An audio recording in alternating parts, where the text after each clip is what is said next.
my life. Let me see.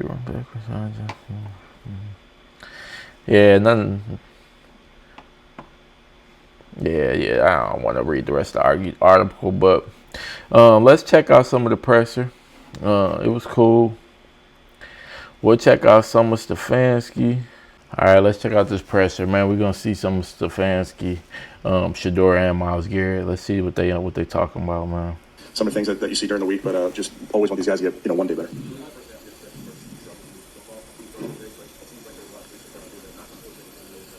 Yeah, those were, we talked about playing clean, and we really gave them two balls there with the interception. And really, Jerry's a better player than that to know those guys are always coming from behind. So we have to be better there. We have to play clean in that giveaway column there, and that's going to hold you back. And especially, Jerry made a huge play for us, so we have to come away with points there, 7 if not 3. But that'll be a main focus for all of our guys. And when you're playing, especially on the road, you're playing good teams. When we're playing a good team next week, you have to play clean. You got to try to win that tournament margin.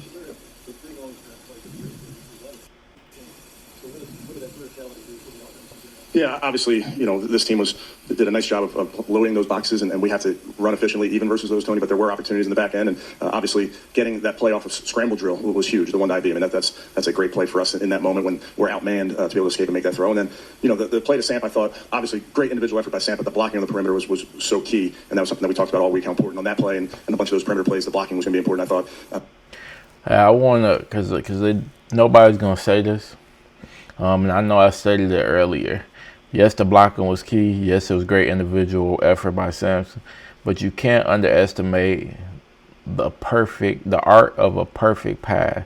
You don't have to turn around to catch it. You don't got to jump up to catch it. You get to catch it while moving where you want to go on the move without any type of extra movement to slow you down or mess up where you trying to go or your direction to where you got to adjust and get right.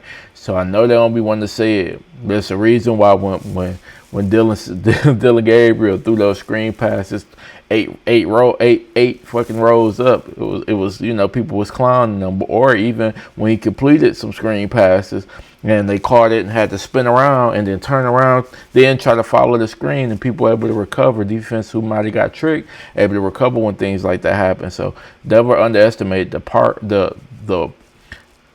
underestimate never underestimate just the art of throwing a perfect pass, even if it's a screen, bro. I can think of Sed and Harold and Dave were out there blocking on the perimeter. Did a really nice job. Yeah, we felt confident in our guys. I think I told you guys last week, we trust our guys. We trust our guys to go make plays, and that there were plays to be had. There's always room for improvement, and that's what we focus on in our building. That's our guys have the right attitude to find ways to. Hey, is that a smirk on Kevin Stefanski? Do we got a little bit of a smile? Happy to be in the win column, huh? Improve, but obviously when you can make plays down the field, it opens up everything. No, we had a couple. The third quarter, it seemed to be an epidemic there on our side with offense, defense, and special teams getting penalties. But I thought by and large, operation was good. And I have to credit, it's nice having a veteran center when you have rookie quarterbacks playing in there that you can really lean on. Ethan Posick, he did a great job as well with Shedeur.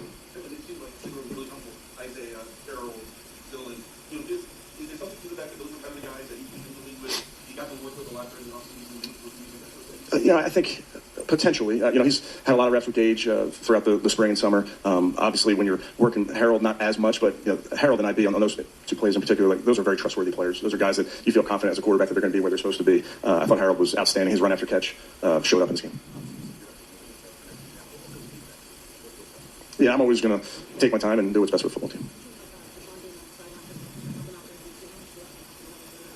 Yeah, I mean, Deshaun's been, with us every step of the way this season. He's done a great job in the meeting room. All right, we might go a couple more Stefanski, then we're going to move forward to Shedeur, man. Really let y'all hear him talk. So it's good to have him out there.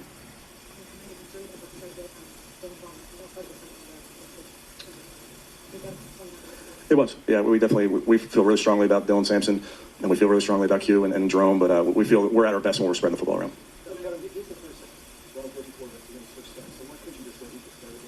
Yeah, because my focus is on today. It does give me the opportunity to talk about another quarterback, Bernie Kosar. I know Bernie was watching today. I was texting with him before the game. I got to see him this week.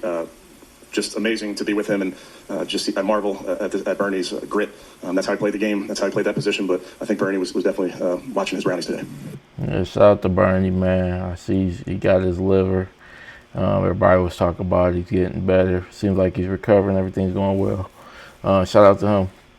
Uh, yeah, again, you see the pivot when it comes to, you know, he don't want to say Shedeur is a starter, which is all good, but it don't matter, man. I believe wholeheartedly Shedeur is gonna be the starter, but let's see how Shedeur press conference went.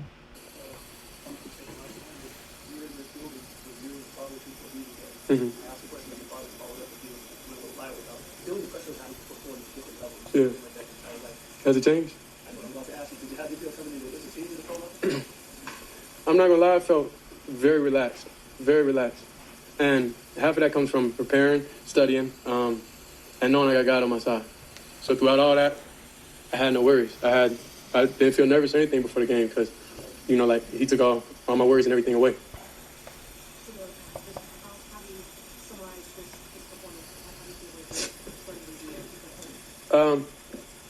I enjoyed it. I enjoyed it a lot. Coming up here before y'all, 6-7 months ago, I couldn't tell you I'd be here. You know, God, the only way I'm able to even get through everything, you know, being able to see my family, that was important, and I'm happy they was here to be able to witness it. But God, nothing possible, honestly, and I mean that truly and dearly.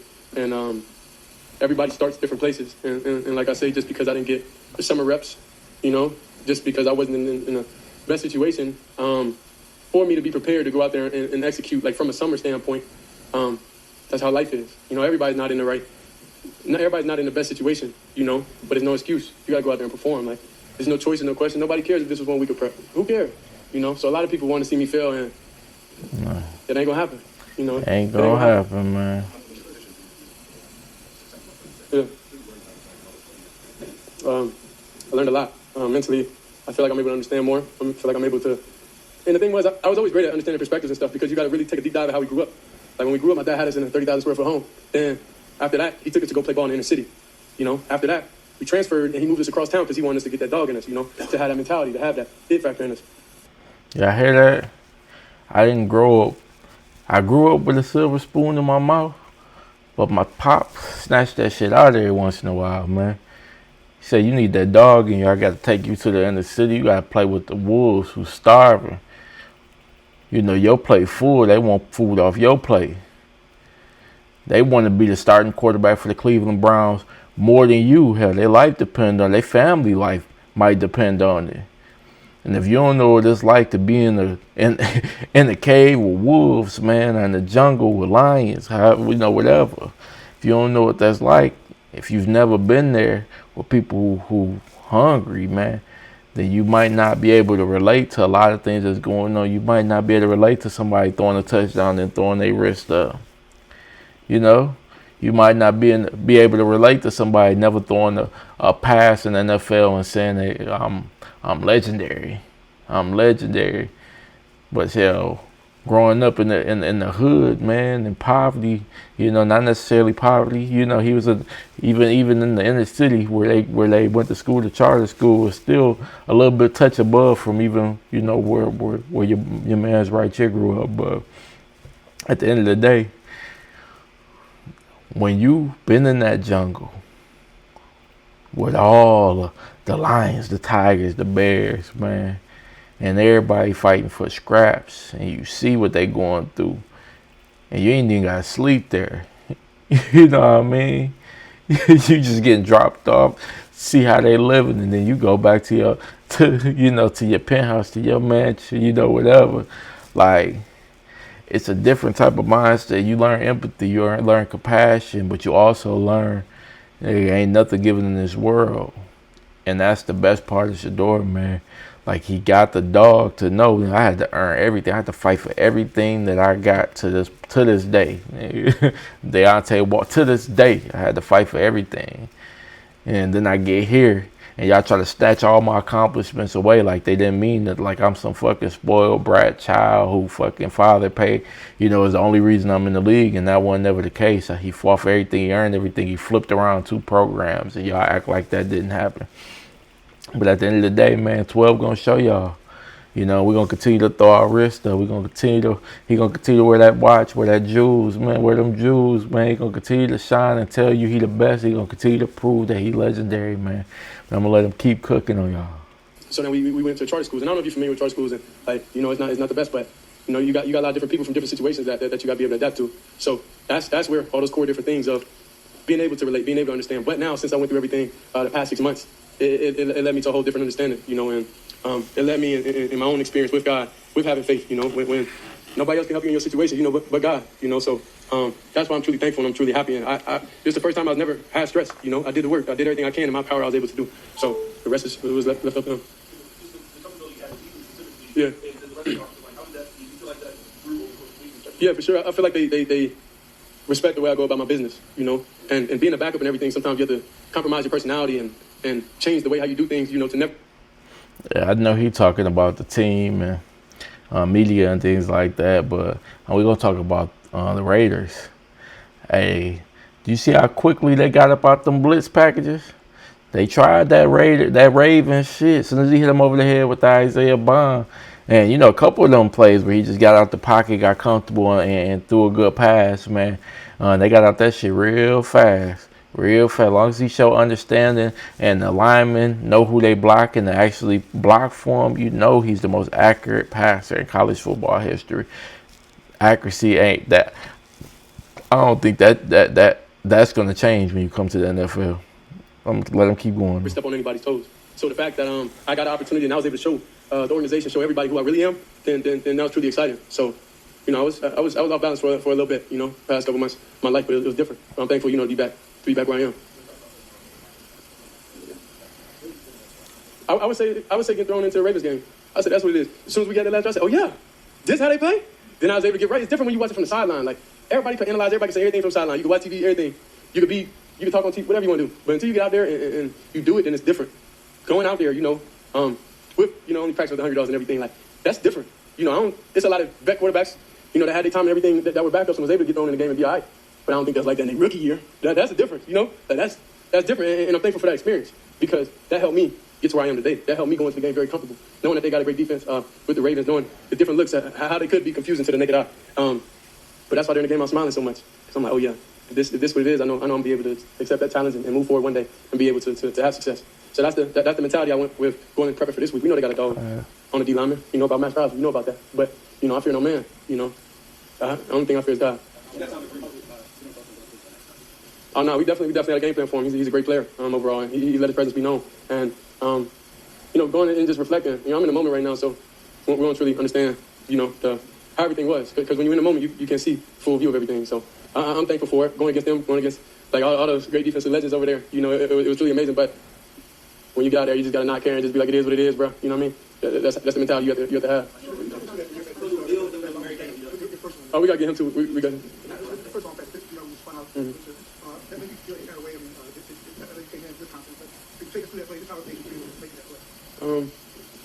I would say the thing is I visualize everything during the week. The game was already played. So that's why I have confidence. That's why I'm able to talk how I talk, walk how I walk. You know, do what I'm able to do because the game was already meant to be played already before we was out there. Then when you get out there, you confirm, you know, what you watch, everything. And, yeah, then you got the guys in the right spots. When you need them in the right spots for different situations, then you're able to capitalize off them. So, like I said, it comes down to I'm thankful for the coaches, you know, putting everybody in the spots. I'm thankful for the old linemen, being able to take me under their wing, you know, and be able to grow and build with them. And I'm thankful for the team, you know, having my back throughout this whole period. Yeah.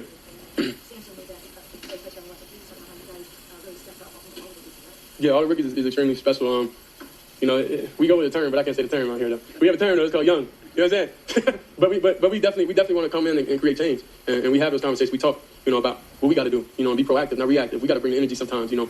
And not saying the best don't, but it's just on the opposite side of the ball. We struggle sometimes, so we need somebody to be that match. We need somebody to be that light. So I'm thankful that we got all the different type of duos over there, all the different key players on the offensive side of the ball, and there's some hungry dogs that's still out there that ain't been a part of the travel squad yet. Hey, look at him throwing the pound of flesh out to them hungry dogs. Hey, man, we got some hungry dogs. They waiting on their opportunity. They chopping at the bits, man. I'm telling you.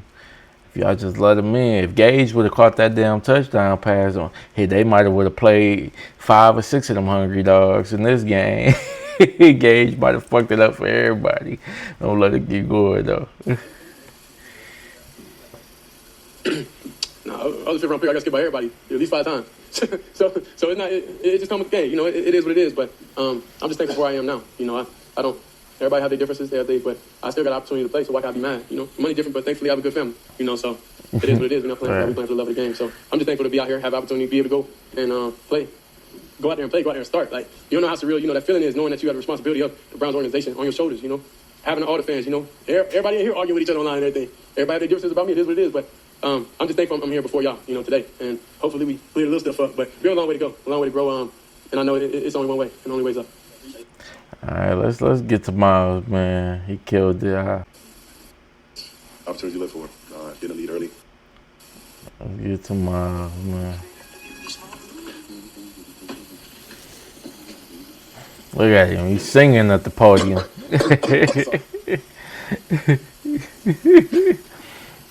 Boy, he's singing at the podium.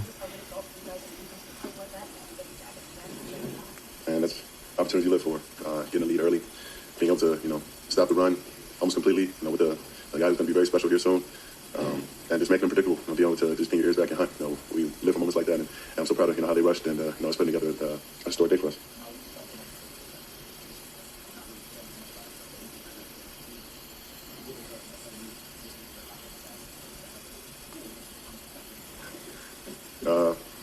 Man, it feels good. It feels real good. It felt better to see all my guys. You know, I feel like each of them got a sack. I feel like Mace kind of he got screwed over on one. I think he had one, but it went to someone else or something happened. But you know, I felt like all the guys were in the rest and doing their thing. So that's the thing I'm most excited about. That's what put a smile on my face. I think I'm gonna have a franchise record. I kind of expect that of myself. I'll continue to set the bar higher and higher. And man, I feel like I had an angel watching over me today. It seems like he's so close to having that, you know, getting that first one. There were at least a couple where it's just popped up the middle. Yeah. You were somebody else getting hurt at first, but just the way he's grown and just what you've seen on how he's doing. I mean, he just continues to, you know, develop his rushes, his rush plan. You know, just having a lot to do with it. I think guys are underestimating, you know, the rush talent that we have across the line, and he's going to continue to give guys problems. And you know, he's going to, you know, start turning those pressures and those hits into sacks. You know, we know he will, and I'm looking forward to seeing how he does the rest of the season. I mean, I pass big on. So, you know, chasing Mike, chasing greatness, and, you know, if God wills it, and I'll go get it. Hopefully sooner rather than later. I don't try to, you know, delay this thing, but I want to come in and win. I want to have a chance to, you know, play some games in January and February, so we got to win out. We got to hope some things go our way. But it would be great. But, you know, we have a lot bigger things to do with. Do y'all hear that? 13-4.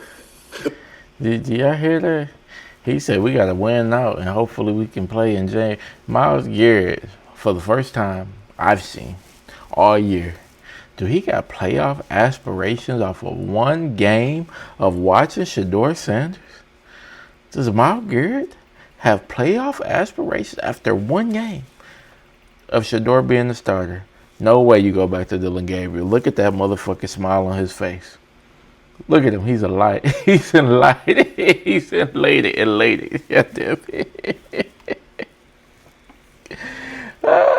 This shit crazy. Let me let him go. Yeah, I mean, that's a hell of a month, hell of a last 4 games. No, I don't even think about it. You know, I'm just thinking about the next one, how we can, you know, put it all together and do it again. And hopefully, you know, I'll sit down and take a moment to, you know, be with my family. They can, you know, help me, you know, rationalize and see what it is. But no, I can't tell you how much I'm really just proud of the team, how we responded.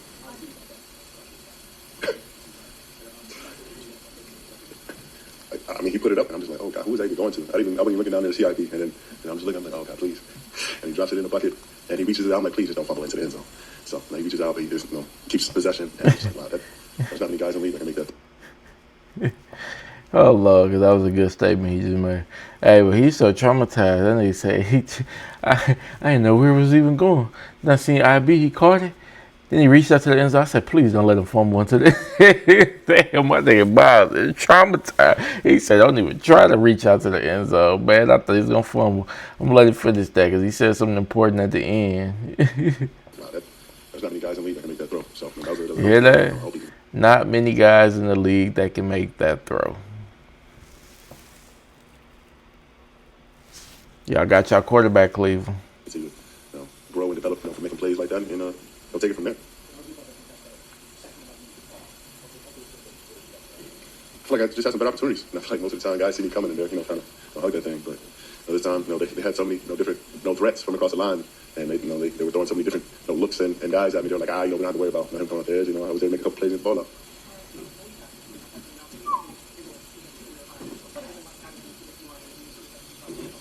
No, he's rushes behind them. I think we're really playing off each other, and we have great chemistry. And I'm looking forward to see how far he can take it with this season as well, because him and Mace are running games at a high level, winning at a high level, and then whenever we can communicate and run games between each other as a unit, it's really become special very quickly.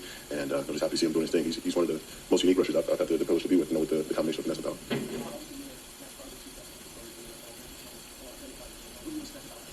I love Max, man. I love watching his game. He's a dog. The way he attacks every play, the way he hustles, relentless. Everybody says guys have a relentless motor. Not a lot of guys I would give that moniker to, but he's definitely one of them. He can rush at a high level. He gets TFLs like nobody else. He just doesn't stop. And the combination of strength and length and get off, he uses it to a very elite level. He's one of the very best at rushing and playing the run.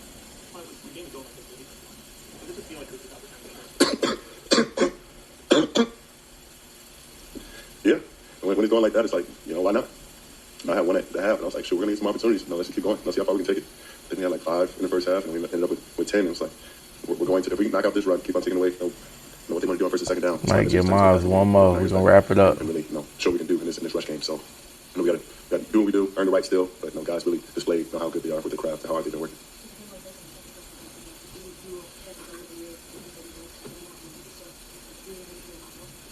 I never doubted it was possible. Never a moment. I think the last thing you can give up in your life and in sports is hope. So I hope for this season, hope for this next game.